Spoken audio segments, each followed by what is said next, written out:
When children murder, it's shocking. Even more shocking and unimaginable is when children murder their own parents. The youngest person ever charged with multiple counts of murder in Canada is Jasmine Richardson, who was 12 years old at the time of the crime. She and her then 23-year-old boyfriend, Jeremy Steinke, murdered not only her parents, Mark and Deborah, but also her 8-year-old brother, Jacob, in cold blood. During investigation, police discovered emails between the couple that clearly identified Jasmine as the one who instigated the crimes. Hello and welcome back, or welcome if you're new here. This is Prime Crime Investigation, where we discover and dissect solved and unsolved criminal cases around the world. For this true crime, we go back to the 23rd of April 2006, Medicine Hat, Canada. The bodies of the Richardson family were discovered in their home by a 6-year-old boy who spotted the lifeless bodies of Mark and Deborah through a first-floor window. Little Jacob was later found upstairs, lying on a bed.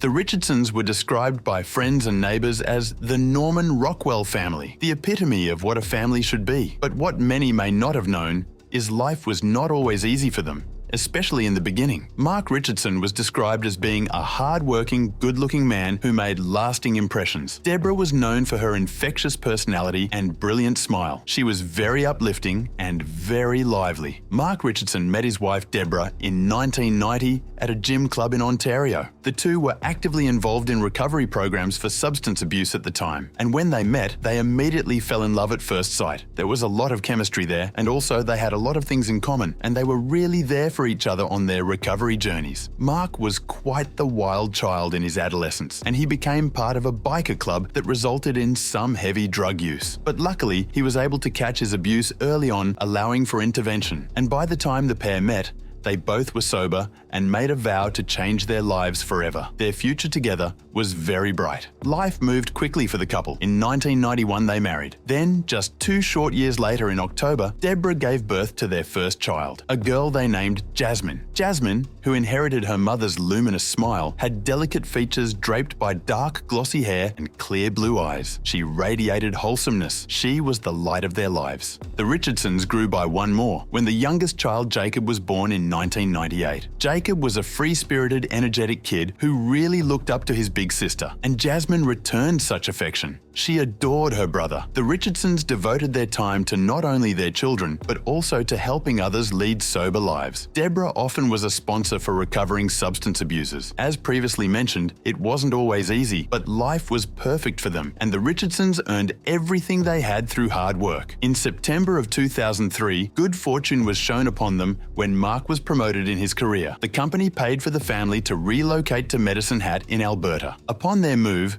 they were able to purchase a modest 3-bedroom home. This was momentous for the family who was used to scrimping on every penny, and the area of Medicine Hat seemed to be the perfect fit to raise their family. Life was good. Mark excelled at his new job, which he was very meticulous at. During this time of 2003, where Deborah always had an interest in Wicca and holistic medicine, she began the process of opening her own holistic therapy studio in their home to offer Reiki lessons. Jasmine, who by this point was 10 years old and in the 5th grade, was attending a Catholic school. She was enrolled in the Fine Arts program and described as studious, quiet, and a well-behaved, honoured student. She made friends easily, always befriending those who seemed to have no one. Jasmine was just an average child. Her room was clad in pink with unicorns, and it was pure innocence. But then something happened. By the age of 11, Jasmine adopted a new look and personality to go with it. It was speculated this could have been due to her physically maturing early. Because many stated Jasmine did not look her age, her pink unicorns and dresses were exchanged for black clothing, dark eyeliner, dog collars, short skirts and chains. Her music taste morphed into rock bands such as Cradle of Filth, and she considered herself to be part of the goth culture. She also began using social media at this point, signing up for websites such as MySpace, Nexopia, and Vampire Freaks, where she lied claiming to be 15 years old. Her online personas were quite disturbing. She used several screen names like Runaway Devil and X.KillerKittyX. On her profile, she not only said that she was 15, so she described herself as a nocturnal Wiccan with an interest for hatchets, serial killers, blood, and human anatomy. She claimed her heroes were Jeffrey Dahmer and Marilyn Manson. Jasmine's parents weren't worried about her sudden change since they thought she was just expressing herself through fashion and new interest. She always went with her friends to rock shows. So, at these rock shows, she would meet a lot of older men, but as we said, everyone thought that she was 15, when in reality she was 11 years old. Her parents were not aware that she was going to these local rock shows either. Jasmine would frequently sneak out of the house to attend these rock shows. When her parents found this out, they enforced more stricter rules on Jasmine, restricted her from going to these rock concerts anymore, because they were really scared for Jasmine to go out to these rock concerts and do the same thing they used to do. Due to these stricter rules, Jasmine and her parents got into fights a lot. It became frequent for Jasmine to get into trouble at school, that the guidance counselor had gathered quite the file on her. She tried on multiple occasions to be sent to foster care because she felt that she was being treated unfairly and like a prisoner due to her parents' strict rules. She was, of course, declined for foster care all those times that she tried for it. She went to a Catholic school, so there was strict, no makeup, no crazy outfit. She would not abide by any of them. She would still show up to school in her dark makeup in whatever clothes she wanted. One night, when Jasmine snuck out of the house to go to a rock concert, that is when she met 23-year-old Jeremy Steinke. He had a lot more of a rougher upbringing than Jasmine. Both of his parents had really bad substance abuse problems, and then when Jeremy was a baby, his birth father left him and his mom. Jeremy's future stepfathers were basically just as abusive as his birth father. His mom's new boyfriend would always beat Jeremy. He also has siblings as well, and he recounts a lot of instances where all of these new stepfathers were either really heavy into drugs or really heavy into alcohol, or maybe even both. His second stepfather was cruel. Jeremy claimed he had a tendency to abuse me and my siblings. Physical abuse and mental abuse. He'd tie us to chairs and make us watch the other children get hit as well. Stepfather number 3 was no better. During an argument, he slammed Jeremy's head into a deep freezer, causing injury. Jeremy claimed with number 3, his mom was often abused too. The pair got into a fight one night and Jeremy stepped in to save her taking the blows. His mother moved them from town to town often, so Jeremy never really got settled into one specific place. It was very hard for him to make friends, and whenever he would try to make friends, he would get bullied a lot by his peers who referred to him as Jeremy Stinky, and they make fun of his living situation and the fact that he lived in a trailer. As Jeremy got older into his teenage years, Jeremy was also very immature for his age. He would tell everyone that he was a 300-year werewolf. He would also threaten to eat people a lot, as well as he was a very odd person. He started to get into drugs and had a really bad drug problem. At just 15, he was hospitalized for hypothermia after getting blackout drunk and passing out in the cold. Then, at 22 years old, that is when Jeremy started to get into goth culture, rock music, and wearing all black tattoos and eyebrow piercings and tongue piercings. In January of 2006, Jasmine and her friend Casey went to a rock concert, and Casey introduced Jasmine to Jeremy because she thought they had a lot in common and they would probably hit it off together, which Casey was 100% right. They officially became a couple on February 5th, 2006 when Jeremy asked her out in an email, and just a few days later, they had their official first date at another all-ages show. Their secret relationship thrived on their private phone calls and online chats. He would often serenade her with songs he wrote, and Jasmine stated, "I felt really flattered and loved. He was really romantic. He told me he loved me all the time. I was falling in love with him." One night, she was supposed to babysit her brother, but instead, she left the house to go to the gas station, leaving him alone. So Jacob called his parents, and Jasmine was stripped of most of her privileges. She was still able to correspond with Jeremy online, where the conversations went from mushy to really dark. One of these messages from Jeremy, who went by the screen name Soul Eater: "You are a sight for sore eyes, and I miss you more than killing people. Can we get together and kill people together?" Jasmine replied, "Killing people sounds like fun, and yes, we shall. I miss you too a large amount. That cannot be contained in mere words. I love you." Jasmine's parents became concerned with their daughter's behavior, so they decided to check up on her computer. So the parents unlock the computer and they find everything. They find all of the chat logs that she has with all these older men, and they found her and Jeremy's chat log. all these provocative photos of her, and she's saying that she's 15 years old. This made the parents even more mad and more scared for their daughter. Mark and Deborah arranged for the family to attend counseling as a means of helping and understanding Jasmine. And therapy was going well. They attended for just a few weeks before they started to notice a big change in Jasmine. So, to reward her, they allowed her to go to one of the upcoming shows. But there was a catch. Her parents had to go with her. Jasmine agreed to their terms. During this show, Mark and Deborah lost sight of Jasmine, so at this point, they started freaking out because they thought that they lost her. Until they went to the back alley of the venue and found her making out with Jeremy, who they didn't know, they only saw their child kissing a grown man. Now, since Jasmine had been groomed by this man, at this point, she felt like she was really in love with him. Because of this incident, she really despised her parents. The parents had no choice but to take away all of her privileges. They took away her computer and her phone. She still found ways to contact Jeremy. One of these emails that Jasmine had sent Jeremy, "So, I have this plan. It begins with me killing them and ends with me living with you. Well, I love your plan, but we need to get a little more creative with the details and stuff. I wish they wouldn't treat you that way. Grr, it angers me to hear that I dislike them very much. I love you too, my sexy beast." Jasmine and Jeremy began plotting to kill her parents. Only a few days later, after their bizarre exchange, Jeremy posted a seemingly morbid blog. Dated March 24, 2006, he wrote, "My girlfriend's family are totally unfair. They say that they really care. They don't know what is going on. They just assume as their greed continues to consume. She is slowly going insane. She continues to think that I came into her life to help her out and to stop what they keep trying to shout. It's all total. Their throats I want to slit. They will regret they have done, especially when I see to it that they are gone. They shall pay for their insolence. Finally,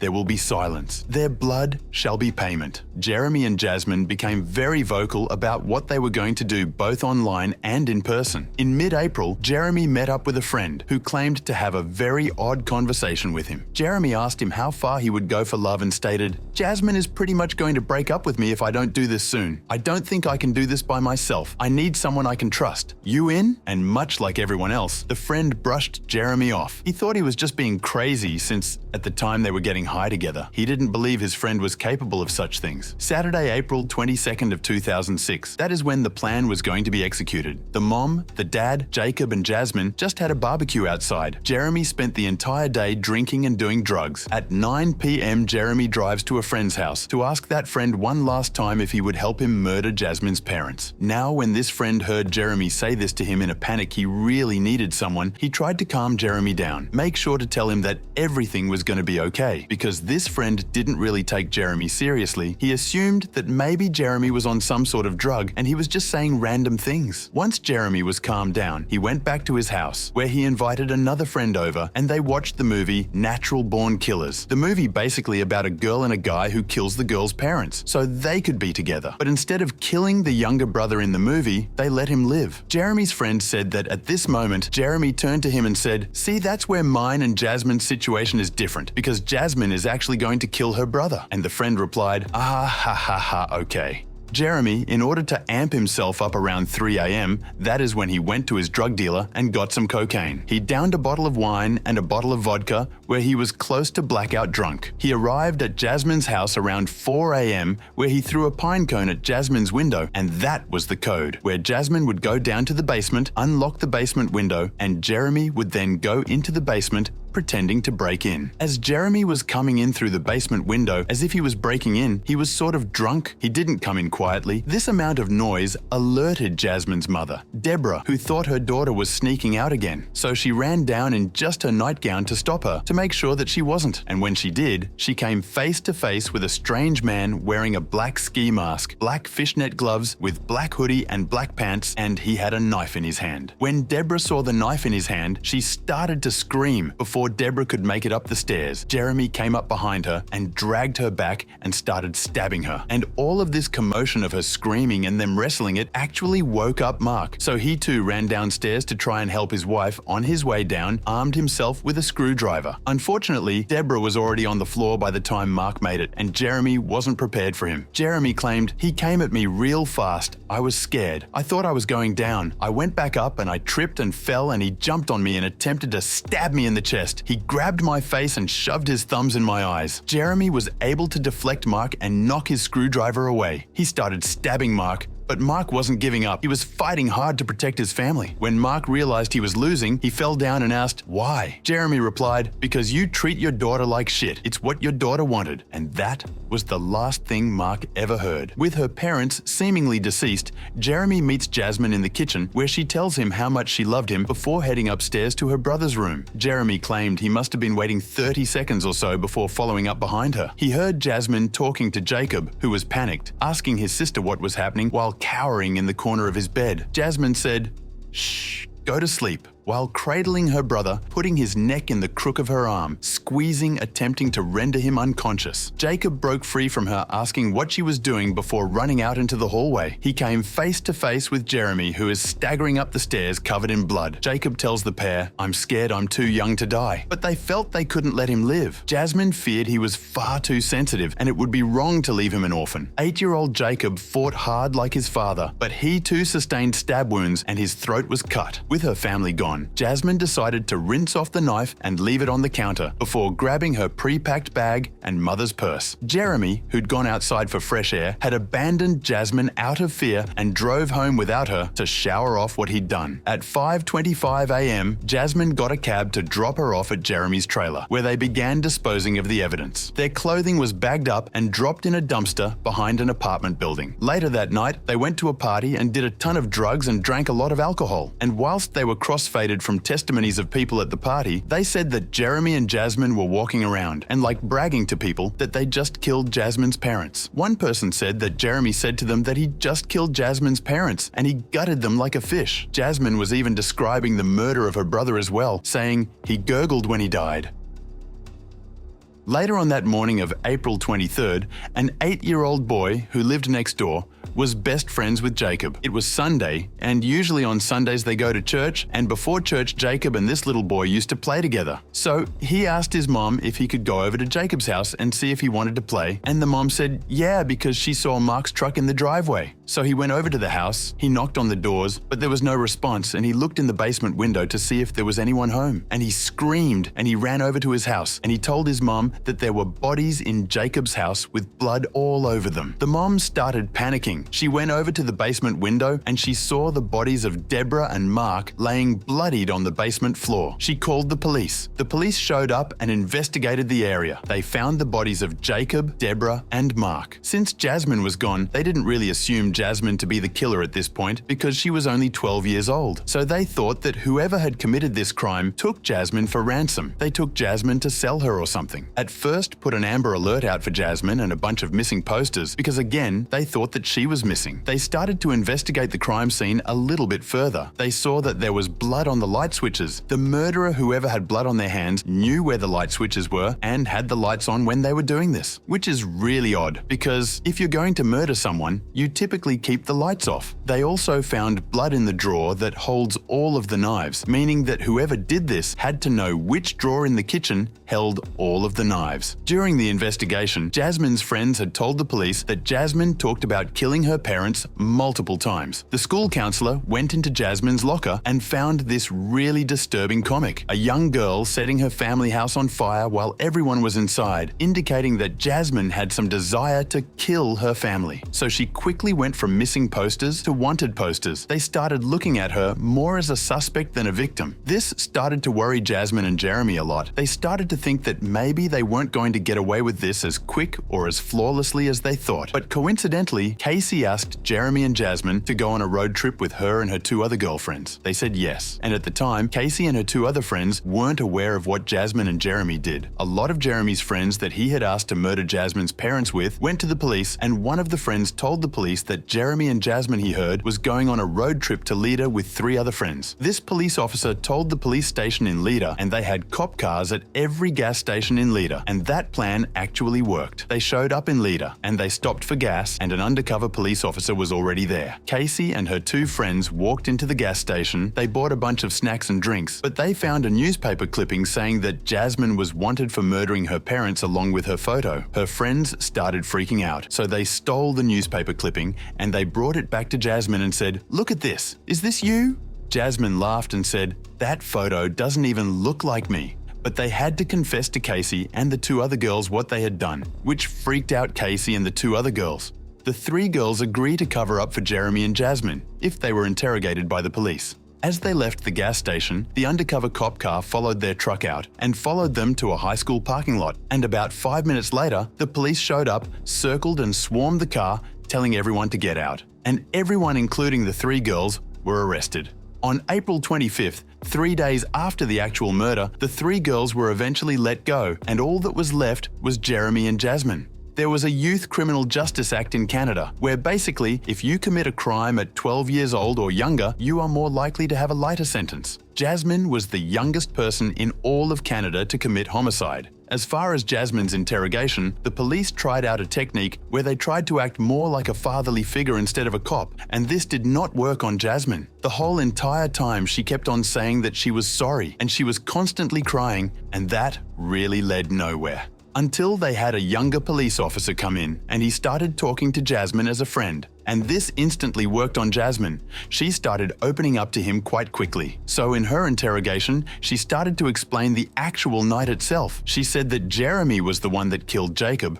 But then, the interrogator also offered another technique to Jasmine, in which she would write a letter to her parents. What she didn't know is that she was actually just writing her confession. Jeremy's confession is kind of similar to Jasmine, but also opposite, because Jasmine was blaming everything on Jeremy, and Jeremy was blaming everything on Jasmine. The police couldn't really get a real story or real confession out of either of them. So they decided to try a new technique, that maybe if they spoke in letters to each other, the police could then read those letters, thinking that there's some confidential information in them, again, leading to a written confession. Mid-2007, that is when Jasmine went on trial, and she was 13 years old. She had 90 witnesses, which some tested against her, some tested for her. She tried for not guilty because she was under the influence of a predator. August of 2007, since she was underage, she could not get life in prison, so the max sentence was 10 years. 6 of those years being in jail, and the last 4 years being on probation. Instead of being in an actual prison, she got what was called rehabilitative custody, which instead of being in a prison, she was put in a rehab facility. So she was given things like therapy. She was given medications because she was diagnosed with a lot of mental issues. The judge said to her, "You can't undo what you did, but you can dedicate your life to be the proud woman that you, your brother, and your parents would have looked up to. You can't undo what you did, but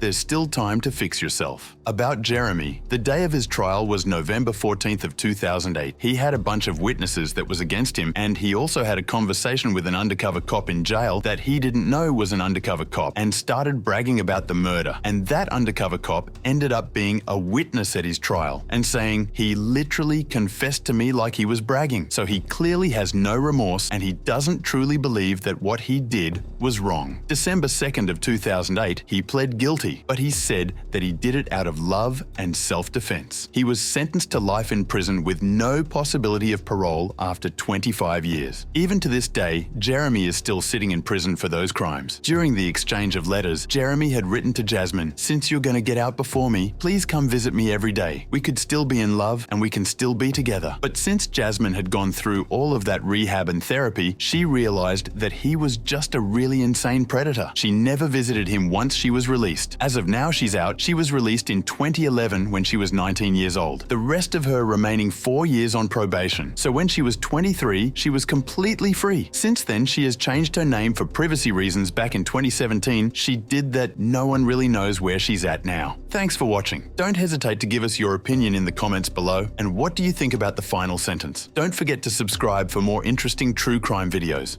Until next time.